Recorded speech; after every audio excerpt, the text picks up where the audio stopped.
Bang! Needs Knives, I'm Jared, and today we are checking out a new REMETTE knife that is really cool. So this is not only a frame lock, but it's also a button lock. So this button, similar to kind of like you'd use the new compression button locks, except for this one has a bar that stretches over to the frame lock and allows you to disengage the frame. So you can use it just like a regular frame lock, which they did give you a little cutout right there. Not a lot, but just enough to where it's a comfortable disengagement. Or you can keep your fingers out of the way and just use the button. So very fidget friendly, has a phenomenal detent. We have M390 steel with a dual hollow. So this is a spear point blade, as you can see, but this is a hollow swedge and the grind is hollow. I love that. Makes this thing very slicey, especially with this grind not being all the way up to the spine. You know, this is a thicker area right here. So in order to get down to a very thin edge, you need a hollow. And in this case, they executed it perfectly. You have a satin and a blasted finish. Oh, and by the way, the name of this is the METEOR button lock, or the the RTPT. So we have a titanium bolster with the copper carbon fiber, titanium backspacer, lanyard pin back there, so if you want a lanyard. Beautiful titanium mill pocket clip. It works great, very smooth in and out of the pocket.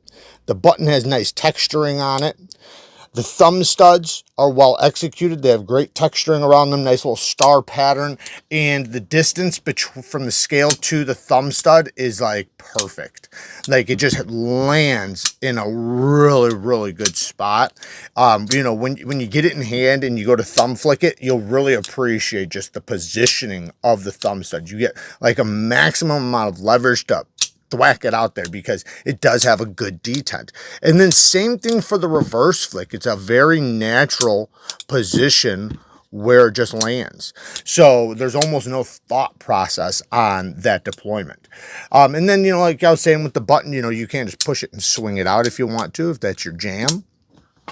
The front flipper, now the front flipper, I'm not a fan of the texturing. I understand the shape that they had to do in order for it to hit this stop pin right there. You know, it had to clear it. So I understand the shape of the front flipper. Now I would prefer a different shape, but it still works really, really well. So I want to be clear, this thing works great. You know, there's no issues. The detent is phenomenal, but one thing with REMETTE is that they need to work on their jimping. So sharp jimping. We want not like aggressively sharp, but like tacky sharp. And this would be great if this had a tacky sharpness to it. You know, I'll throw up some pictures of the type of jimping I'm talking about. That allows you to have a nice comfortable flip without doing what I just did right there. And I didn't even mean to do that. But see how I can slip off? Well, with grippy jimping, you don't do that. Now, obviously, like I said, this is still good. This is a tiny nitpick. Most people are probably not going to care as much as I am. It's just, you know, when you handle so many amazing front flippers, you know, little things stand out that benefit others.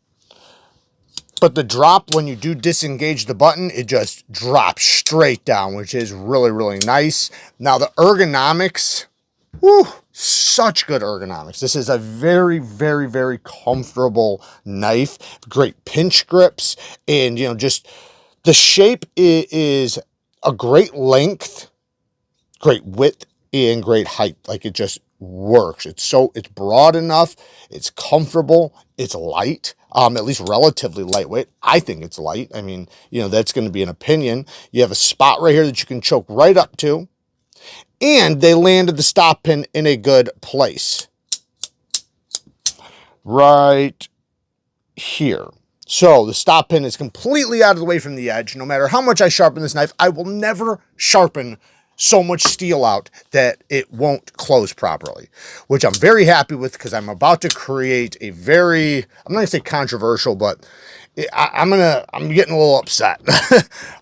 Recently I've gotten many knives that are just placing the stop pin in the worst place. So that video is coming soon. We're gonna cause hell with that one.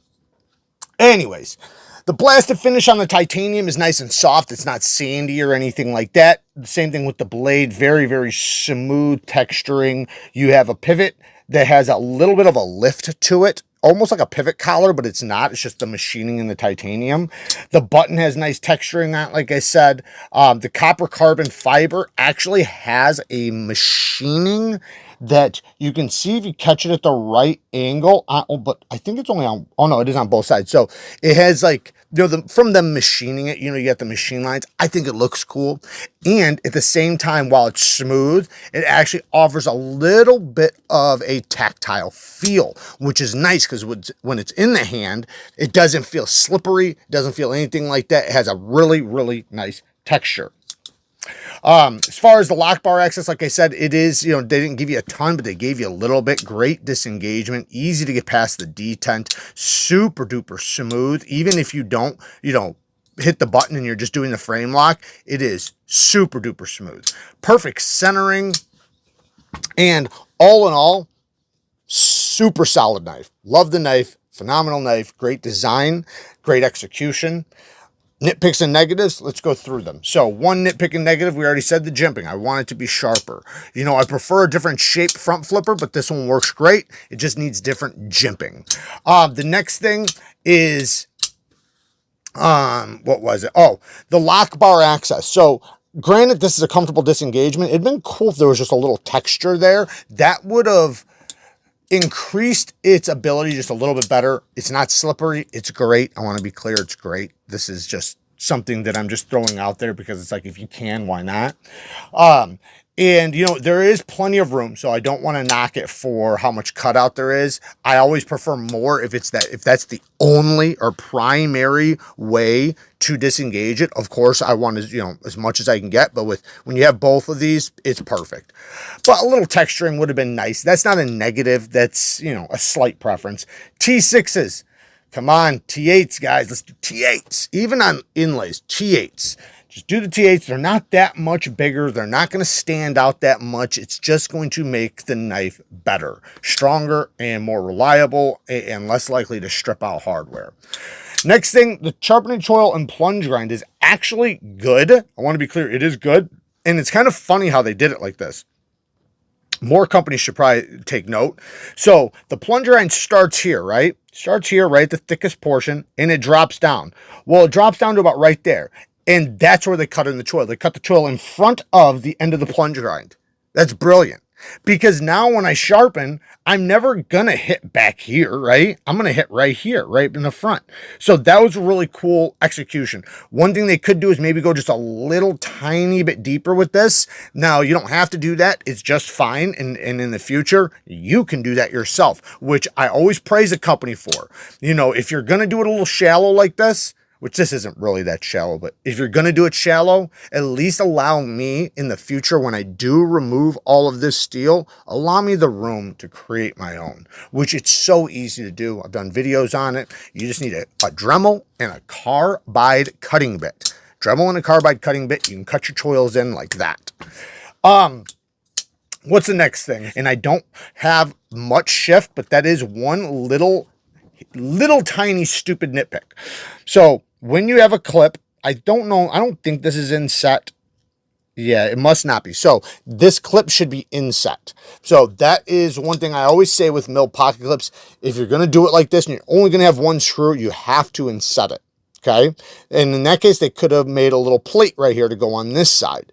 But what it'll do, if you wanted to do reversible, which you should do. So that's actually kind of a negative, because since this is an ambidextrous knife, they should, because this is going to be just as easy right or left-handed, they should have made it reversible.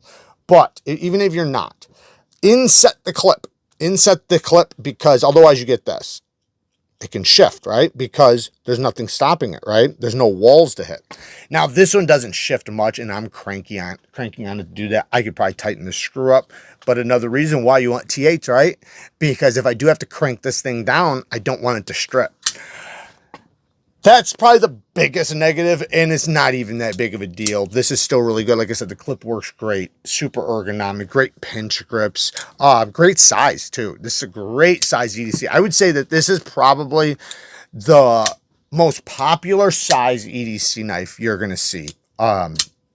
you know, because you get a full grip, you got plenty of blade length to do anything you're going to need, whether it's for general use, EDC, work, self-defense, whatever you want. So there you guys go.